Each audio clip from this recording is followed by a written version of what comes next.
To perform a hard reset of the Redmi Note 14S with the recovery mode, let me quickly show you how you can do this. First of all, you'd like to turn off your phone completely, so let's press the power button and the volume up button simultaneously to open the power menu and simply turn off your phone just like this. Let's wait a couple of seconds and to make sure that the phone is turned off completely, and after that we'd like to turn on the phone back. But we have to do this by pressing and holding the power button and the volume up button simultaneously until the Mi logo appears, and after that Mi logo appears, you would like to release the power button and keep on holding this volume up button until the recovery mode appears. So now let's quickly do this. Press and hold these two buttons, power button and the volume up button. Press and hold until the Mi logo appears.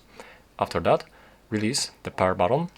Now, when the Mi logo appears, release the power button and keep on holding this volume up button until this recovery mode boots up. So wait, and right now, just in a moment, now you can release this volume up button and we are in the recovery mode. And from now, if you want to hard reset your Redmi Note 14S, you simply have to navigate using the volume buttons and the power key. So go down with the volume down button and confirm with the power key to wipe data. Let's go, and here you have to go for wipe all data and simply press this button to perform the hard reset via recovery mode. After that, after the hard reset is complete, you'd like to actually reboot your phone, because I'm not sure if the phone will reboot after that. So simply press go back to the main menu and go for reboot and reboot to system.